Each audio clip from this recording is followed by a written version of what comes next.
Le soleil matinal projetait une lueur dorée sur Rodeo Drive, tandis que Claire Matthews flânait dans ce quartier commerçant emblématique de Los Angeles.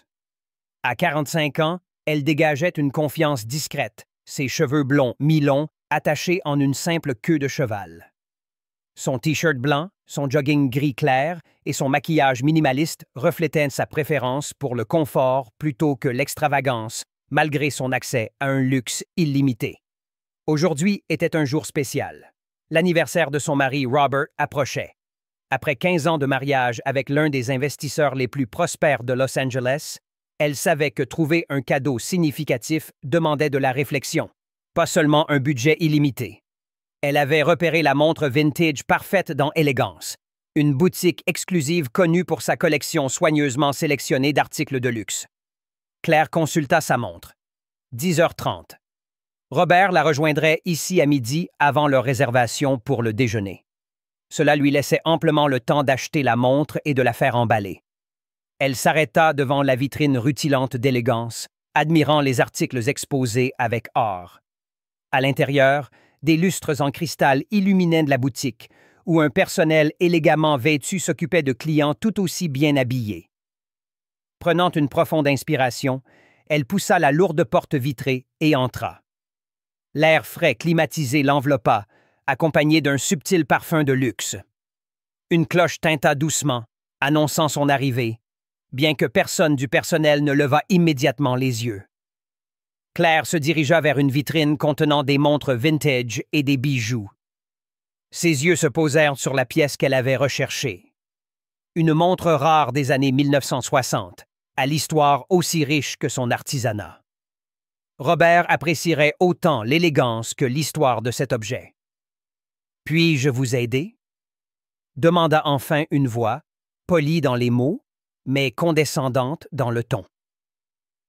Claire se tourna pour voir une jeune femme en robe noire, les cheveux tirés en un chignon sévère, qui scrutait son apparence décontractée avec un mépris à peine dissimulé.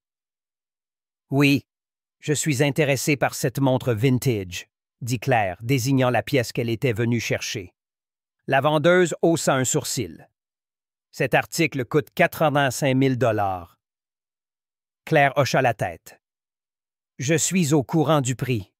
J'aimerais la voir, s'il vous plaît. » Une hésitation traversa le visage de la femme avant qu'elle ne réponde. « Peut-être pourrais-je vous montrer quelque chose de plus abordable? Nous avons de jolis bijoux fantaisie qui pourraient mieux convenir à vos besoins. » Claire soutint son regard. « Je préférerais voir la montre que j'ai demandée. Merci. » À contre-cœur, la vendeuse sortit une clé de sa poche et déverrouilla la vitrine. Elle retira la montre avec une précaution exagérée, comme si elle craignait que Claire ne la saisisse et s'enfuit. La posant sur un coussin de velours, elle la fit glisser sur le comptoir, maintenant une distance prudente entre Claire et l'objet. « C'est une édition limitée. Seulement 5 exemplaires ont été fabriqués, » expliqua la vendeuse, son ton suggérant que cette information découragerait sûrement cette cliente à l'allure décontractée. Claire examina la montre avec soin, appréciant son artisanat. « Elle est parfaite, » dit-elle, imaginant déjà la réaction de Robert. « Je la prends. » Et les sourcils de la vendeuse s'arquèrent. « Vous la prenez? Peut-être souhaiteriez-vous discuter des options de financement? » « Ce ne sera pas nécessaire, » répondit Claire calmement.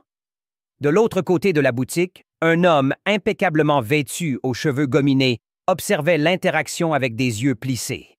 Marcus Devlin, le manager d'Élégance, avait bâti la réputation de la boutique sur son exclusivité. Il se targuait de reconnaître la richesse au premier coup d'œil et, selon son estimation, la femme en tenue de sport examinant leur montre la plus chère n'avait pas sa place ici. Claire sentit son regard, mais continua d'examiner la montre. Après des années de mariage avec Robert, elle était habituée à être sous-estimée. Habituellement, cela l'amusait. Aujourd'hui, elle voulait simplement acheter un cadeau significatif avant de rejoindre son mari pour le déjeuner. Elle ne savait pas encore que cette simple virée shopping allait devenir tout sauf ordinaire. Marcus Devlin s'approcha avec le sourire maîtrisé de quelqu'un habitué à délivrer des messages désagréables sous une apparence aimable. Son costume italien et ses chaussures faites main contrastaient délibérément avec l'allure décontractée de Claire. « Y a-t-il quelque chose que je puisse faire pour aider Véronica? » demanda-t-il à la vendeuse, bien que ses yeux restassent fixés sur Claire. « Cette cliente s'intéresse au Chronomaster, » répondit Véronica, appuyant sur le mot « cliente » d'une manière qui suggérait que Claire n'en était pas une. « Je vois. » Marcus se tourna pleinement vers Claire. « Madame, le Chronomaster est l'une de nos pièces les plus exclusives. Peut-être Véronica pourrait-elle vous montrer quelque chose de plus adapté pour une simple visite. » Claire soutint son regard avec assurance. « Je ne suis pas en visite. Je souhaite acheter cette montre. » Marcus échangea un regard entendu avec Véronica. Claire avait déjà vu cela. Cette communication silencieuse entre le personnel de boutique de luxe lorsqu'ils identifiaient quelqu'un qu'ils jugeaient déplacé. « Bien sûr, » dit Marcus, son ton indulgent. « Cependant, nous avons une politique concernant nos articles de grande valeur. Il me faudrait une vérification avant de procéder à un achat aussi important. » Claire inclina légèrement la tête. « Une vérification? » « Une carte platine au minimum, ou peut-être une preuve de fonds. Nous avons eu des problèmes avec certaines personnes qui nous font perdre notre temps. » Son sourire n'atteignait pas ses yeux. « Je suis sûr que vous comprenez. » Un couple élégant à proximité interrompit sa conversation pour observer l'échange, leurs expressions mêlant curiosité et embarras par procuration. « Je ne transporte pas habituellement mes cartes quand je suis habillé pour les activités de la journée, » expliqua Claire calmement. « Mais je vous assure que l'achat ne posera aucun problème. Mon mari me rejoindra ici sous peu. »« Ah » interrompit Marcus, son ton laissant entendre qu'il avait tout compris. « Votre mari, bien sûr. » Il jeta un coup d'œil à Véronica qui réprima à peine un sourire. « Peut-être que lorsque votre mari arrivera, nous pourrons poursuivre cette conversation. » Claire comprit immédiatement l'insinuation.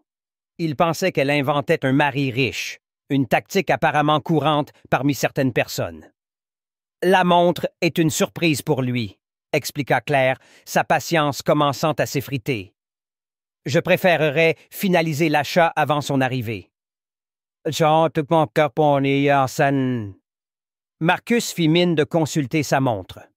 « Je crains que sans vérification, je ne puisse autoriser cette transaction. Nous avons de nombreux clients sérieux qui attendent notre assistance. » Il désigna le couple qui observait, qui fit rapidement semblant de ne pas écouter. Un autre client entra dans la boutique, une célébrité que Claire reconnut grâce aux affiches de films. Immédiatement, l'attitude de Marcus se transforma. « Mademoiselle Reynolds, quel honneur! » s'exclama-t-il, se dirigeant déjà vers l'actrice. « Véronica, peut-être pourriez-vous continuer à assister cette cliente ou la diriger vers notre section de soldes à l'arrière. » Claire observa Marcus s'empresser auprès de la nouvelle venue. L'actrice, mal à l'aise face à cette attention excessive, lança un regard d'excuse à Claire. « Nous n'avons pas vraiment de section de soldes, » murmura Véronica. « Écoutez, peut-être devriez-vous revenir une autre fois avec votre mari, » ajouta-t-elle avec un scepticisme évident. Claire consulta sa montre. Robert arriverait dans 30 minutes. Elle pouvait attendre et le laisser gérer la situation, mais cela gâcherait la surprise. De plus, elle n'avait jamais eu besoin du nom ou du statut de son mari pour être traitée avec dignité. « Je veux toujours acheter la montre », insista Claire. Véronica soupira de manière théâtrale. « Ça fait 5 ans que je travaille ici. Je reconnais une chasseuse de rabais quand j'en vois une. Vous faites perdre du temps à tout le monde. » Les mots murmurés piquèrent Claire plus qu'elle ne voulait l'admettre. Autour d'elle, d'autres clients commençaient à la dévisager. Ce qui avait commencé comme une simple virée shopping devenait un spectacle inconfortable, tout cela parce qu'elle avait choisi le confort plutôt que la haute couture pour sa matinée. Une carte platine au minimum, ou peut-être une preuve de fond. Nous avons eu des problèmes avec certaines personnes qui nous font perdre notre temps. Son sourire n'atteignait pas ses yeux. Je suis sûr que vous comprenez. Un couple élégant à proximité interrompit sa conversation pour observer l'échange, leurs expressions mêlant curiosité et embarras par procuration. « Je ne transporte pas habituellement mes cartes quand je suis habillé pour les activités de la journée, » expliqua Claire calmement. « Mais je vous assure que l'achat ne posera aucun problème. Mon mari me rejoindra ici sous peu. »« Ah » interrompit Marcus, son ton laissant entendre qu'il avait tout compris. Votre mari, bien sûr. Il jeta un coup d'œil à Véronica qui réprima à peine un sourire. Peut-être que lorsque votre mari arrivera, nous pourrons poursuivre cette conversation. Claire comprit immédiatement l'insinuation. Il pensait qu'elle inventait un mari riche, une tactique apparemment courante parmi certaines personnes. La montre est une surprise pour lui, expliqua Claire, sa patience commençant à s'effriter. Je préférerais finaliser l'achat avant son arrivée. Marcus fit mine de consulter sa montre. Je crains que sans vérification, je ne puisse autoriser cette transaction. Nous avons de nombreux clients sérieux qui attendent notre assistance. Il désigna le couple qui observait, qui fit rapidement semblant de ne pas écouter. Un autre client entra dans la boutique, une célébrité que Claire reconnut grâce aux affiches de films. Immédiatement, l'attitude de Marcus se transforma. « Mademoiselle Reynolds, quel honneur !» s'exclama-t-il, se dirigeant déjà vers l'actrice. « Véronica, peut-être pourriez-vous continuer à assister cette cliente ou la diriger vers notre section de soldes à l'arrière. » Claire observa Marcus s'empresser auprès de la nouvelle venue. L'actrice, mal à l'aise face à cette attention excessive, lança un regard d'excuse à Claire. « Nous n'avons pas vraiment de section de soldes, » murmura Véronica. « Écoutez, peut-être devriez-vous revenir une autre fois avec votre mari, » ajouta-t-elle avec un scepticisme évident. Claire consulta sa montre. Robert arriverait dans 30 minutes.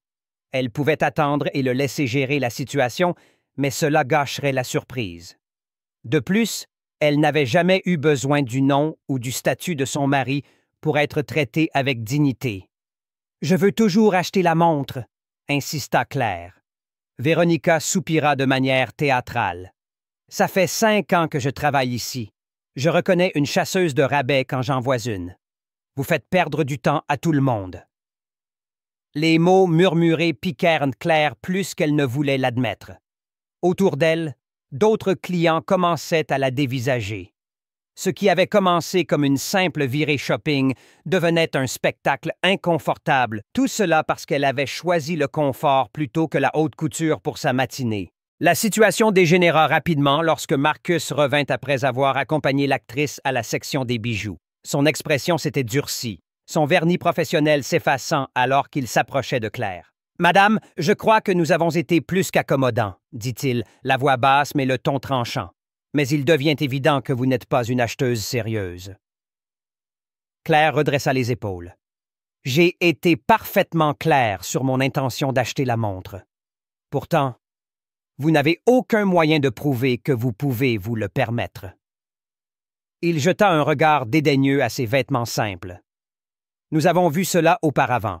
Des gens qui viennent, manipulent nos produits, prennent des photos, gaspillent notre temps, tout cela pour des publications sur les réseaux sociaux sur un style de vie qu'ils n'ont pas. » Une rougeur monta au cou de Claire, non pas d'embarras, mais de colère.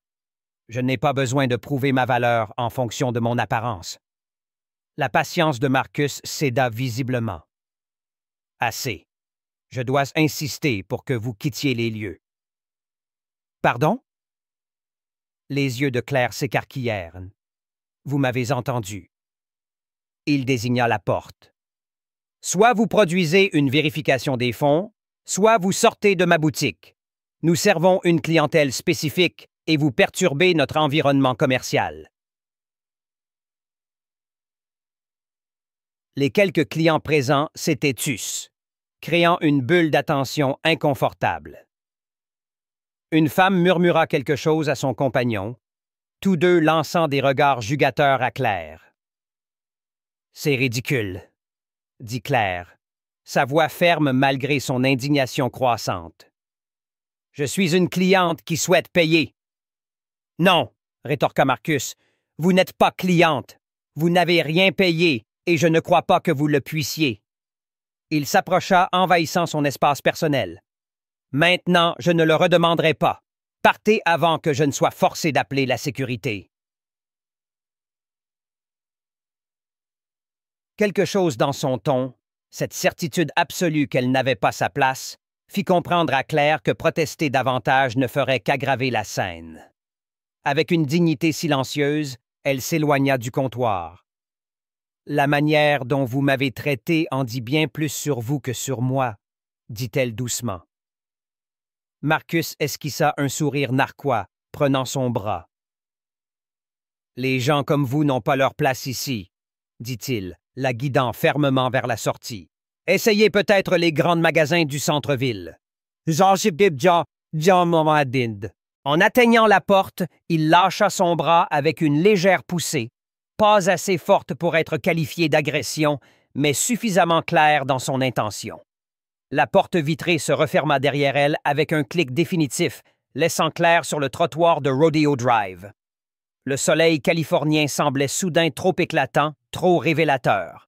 À travers la vitrine, elle pouvait voir Marcus retourner auprès de son personnel, faisant un commentaire qui fit rire plusieurs d'entre eux tout en regardant dans sa direction. Claire prit une profonde inspiration, se ressaisissant contre la vague d'humiliation qui la submergeait. En 15 ans de mariage avec Robert, elle avait croisé beaucoup de personnes prétentieuses, mais rarement un tel manque de respect flagrant. Elle consulta sa montre. 11h40. Robert arriverait dans 20 minutes. Pendant un instant, elle envisagea d'attendre pour lui expliquer ce qui s'était passé, d'observer son visage lorsqu'il réaliserait comment ils avaient traité sa femme. Les instincts protecteurs de Robert étaient légendaires dans les cercles d'affaires. Il avait bâti sa réputation sur l'équité, mais était impitoyable lorsqu'on le défiait. « Vous allez bien? » Une voix féminine interrompit ses pensées. Claire se tourna pour voir l'actrice qui était entrée dans la boutique plus tôt, sortant maintenant avec un petit sac de shopping. « J'ai vu ce qui s'est passé là-dedans, » poursuivit la femme. « C'était scandaleux. » Claire esquissa un sourire. « Merci de le dire. Je vais bien. Juste surprise de voir à quelle vitesse les gens jugent sur les apparences. » L'actrice hocha la tête avec sympathie avant que son chauffeur ne l'escorte vers une voiture qui l'attendait. Claire décida de marcher un peu plus loin pour se vider la tête. Elle ne donnerait pas à Marcus la satisfaction de la voir attendre dehors comme si elle avait été mise au coin. Pendant ce temps, la journée de Robert Matthews avait été intense, même selon les standards d'un milliardaire. 3 réunions d'investissement avant 11 heures, suivies d'une conférence téléphonique avec des partenaires internationaux.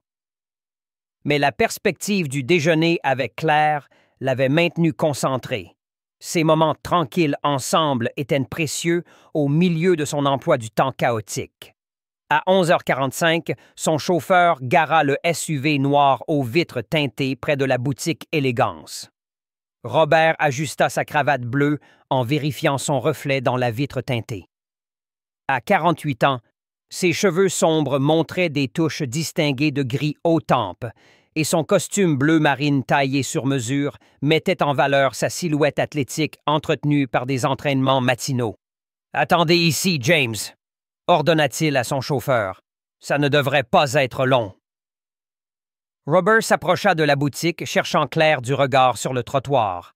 Ne la voyant pas, il supposa qu'elle était encore à l'intérieur. Peut-être avait-elle trouvé quelque chose de spécial pour elle-même, bien qu'il sût que la préférence de sa femme pour la simplicité déconcertait souvent leur cercle social. Alors qu'il s'apprêtait à ouvrir la porte, Une femme d'âge moyen l'aborda. « Excusez-moi, êtes-vous Robert Matthews? » demanda-t-elle avec hésitation. Robert hocha la tête, immédiatement sur ses gardes. Être reconnu en public signifiait généralement des investisseurs ou des journalistes. « Je voulais juste vous dire que votre femme a été expulsée de cette boutique, » expliqua la femme à voix basse. « J'étais à l'intérieur. La manière dont ils l'ont traitée était honteuse. Elle est partie par là, » ajouta-t-elle, désignant la rue. L'expression de Robert s'assombrit. « Merci de me l'avoir dit, » dit-il, sa voix contrôlée malgré la colère qui montait en lui. La femme hocha la tête et poursuivit son chemin. Robert sortit son téléphone, tentait d'appeler Claire, mais se ravisa. À la place, il envoya un message à son assistante. « Annulez mon rendez-vous de 14 heures. Quelque chose est survenu. » La réponse de son assistante fut immédiate. « C'est fait. »« Tout va bien? »« Ça ira. » répondit Robert de manière énigmatique. Il regarda à travers les vitrines de la boutique, observant l'intérieur opulent et les interactions du personnel avec les clients. Le manager, facilement identifiable par son attitude autoritaire, riait avec deux vendeuses. Quelque chose dans leur langage corporel, leur sourire partagé, en dit long à Robert. Robert Matthews n'avait pas bâti un empire d'investissement d'1 milliard de dollars en agissant impulsivement. Chaque mouvement était calculé, les conséquences anticipées 3 étapes à l'avance. Il évalua la situation avec le même esprit stratégique qui avait fait de lui une légende dans les cercles financiers. Il aperçut Claire marchant lentement vers la boutique, sa posture droite malgré l'humiliation qu'elle avait subie. Leurs regards se croisèrent à distance, et il vit son expression passer de la surprise à quelque chose de plus complexe. Un mélange d'amour et de résignation, comme si elle savait déjà ce qui allait suivre. Claire accéléra le pas, rejoignant Robert avant qu'il n'entre dans la boutique. « Je faisais juste une petite promenade, » expliqua-t-elle, touchant doucement son bras. « Comment s'est passée ta matinée? » Robert étudia le visage de sa femme. Après 15 ans ensemble, il pouvait lire les signes subtils de détresse que d'autres auraient manqués. « Quelqu'un m'a raconté ce qui s'est passé là-dedans, » dit-il calmement. Claire soupira. « Ce n'est rien, Robert. Juste un autre cas de jugement basé sur les apparences. Ce n'est pas rien. » Sa voix restait posée, mais Claire reconnut l'intensité contrôlée qui faisait taire les salles de réunion. « Personne ne te traite de cette manière, pas même sur Rodeo Drive. »« Robert !» commença-t-elle, mais il se dirigeait déjà vers l'entrée de la boutique, chaque pas empreint de détermination. À l'intérieur d'élégance, Marcus racontait son altercation avec l'évidente perte de temps à Véronica et un autre membre du personnel. « Le culot de certaines personnes, riait-il, venir ici en ressemblant à quelqu'un qui sort de la salle de sport et s'attendre à... » La porte s'ouvrit et leur rire s'évanouit lorsque Robert Matthews entra dans la boutique. Même ceux qui ne reconnurent pas immédiatement le milliardaire sentirent sa présence imposante. Son costume sur mesure et ses mouvements délibérés parlaient d'une richesse et d'une autorité qui n'avaient pas besoin d'être annoncés. Marcus se précipita vers lui, son sourire professionnel revenant instantanément. « Bonjour, monsieur. Bienvenue à Élégance. Comment puis-je vous aider aujourd'hui? » Robert parcourut la boutique d'un regard froid et calculé avant de fixer Marcus. « Je crois que vous venez d'expulser ma femme de votre établissement. » Le visage de Marcus se vida de toutes couleurs alors que Claire entrait derrière Robert. Le personnel se figea, la reconnaissance et l'horreur se lisant sur leurs visages alors que les pièces du puzzle s'assemblaient. Robert Matthews, Claire Matthews, le couple milliardaire connu pour sa philanthropie et son sens des affaires. « Monsieur Matthews, » bégaya Marcus, « il y a eu un terrible malentendu. »« Vraiment? » La voix de Robert restait posée. « D'après ce que je comprends, vous avez jugé ma femme uniquement sur son apparence, refusé de lui vendre un article et ensuite vous l'avez physiquement escorté hors des lieux tout en faisant des commentaires désobligeants. Les autres clients dans la boutique avaient cessé de parcourir les articles, captivés par le drame qui se déroulait. Véronica fixait le sol, soudain fascinée par ses chaussures. « Monsieur, si j'avais su qui était Madame Matthews… » Robert leva une main, le réduisant au silence. « C'est précisément le problème. Vous ne devriez pas avoir besoin de savoir qui est quelqu'un pour le traiter avec dignité et respect. » Il se tourna vers Claire. « Était-ce la montre que tu voulais acheter? » Claire hocha la tête, désignant la montre vintage toujours posée sur le coussin de velours. « Excellent choix! » dit Robert chaleureusement, avant de se tourner vers Marcus avec une expression nettement plus froide. « J'aimerais parler au propriétaire de cet établissement. » Marcus déglutit péniblement. « Monsieur Goldstein est à New York cette semaine, mais je suis le directeur général. J'ai toute autorité pour… » « Parfait, » interrompit Robert. « Alors vous avez toute autorité pour expliquer à Monsieur Goldstein pourquoi Élégance est sur le point de faire face à un cauchemar de relations publiques et pourquoi vos pièces les plus exclusives vont bientôt être vendues ailleurs. » La déclaration plana dans l'air, ses implications claires pour tous les présents. Robert Matthews n'était pas seulement un milliardaire. Son fonds d'investissement détenait des participations importantes dans plusieurs groupes de vente au détail de luxe, et son influence s'étendait à toute l'industrie. « S'il vous plaît, Monsieur Matthews, » plaida Marcus, la panique remplaçant son arrogance précédente. « Il doit y avoir quelque chose que nous pouvons faire pour rectifier cette situation. » « En fait, » dit Robert, son ton devenant presque conversationnel alors qu'il passait un bras autour des épaules de Claire. « Il y a quelque chose. Mais d'abord, j'aimerais que vous présentiez des excuses à ma femme. Pas parce qu'elle est ma femme, mais parce qu'elle méritait d'être traitée avec respect, peu importe qui elle est ou ce qu'elle porte. » Marcus se tourna vers Claire, son dédain antérieur remplacé par une peur évidente. « Madame Matthews, je ne saurais exprimer à quel point je regrette mon comportement inexcusable. » Alors que Marcus terminait ses excuses maladroites, Robert hocha la tête brièvement. « Maintenant, à propos des conséquences, » dit-il, sortant une carte de visite de sa veste. « Mon bureau vous contactera concernant votre statut d'emploi. » Marcus cligna des yeux, confus. « Mon emploi?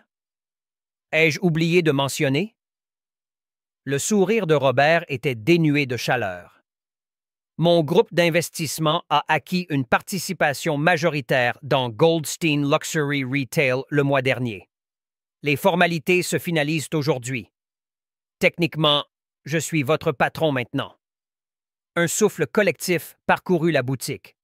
La main de Véronica se porta à sa bouche, tandis que Marcus vacilla légèrement, se retenant au comptoir.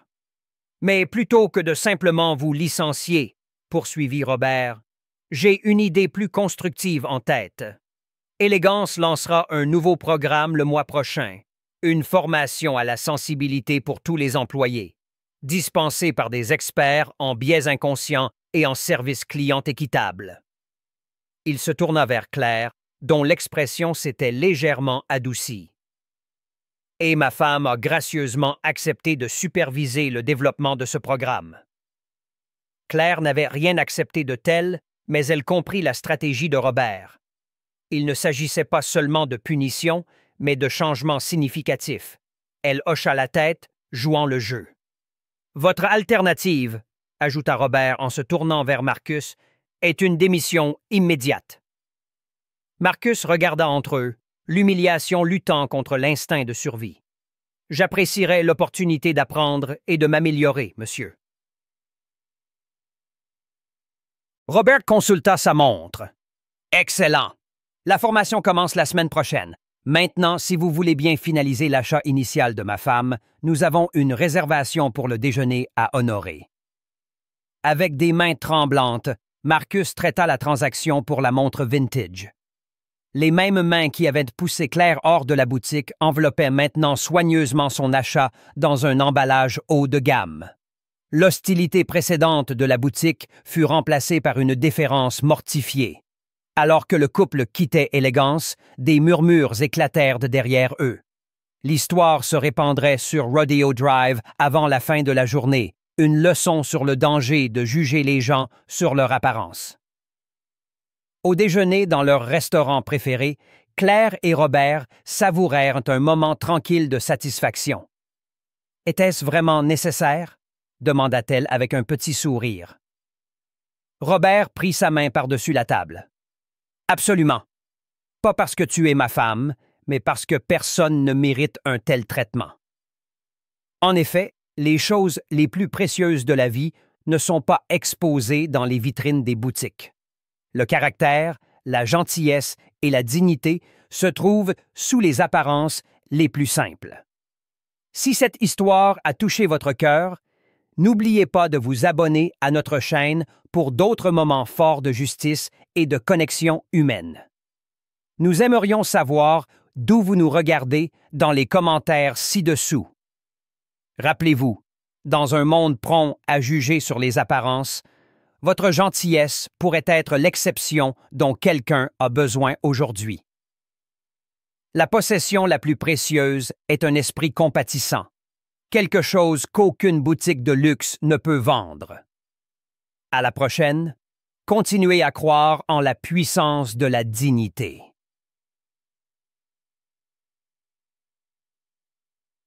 Cette traduction conserve le ton narratif, les détails émotionnels et les dialogues de l'histoire originale tout en adaptant le texte à un français naturel et fluide.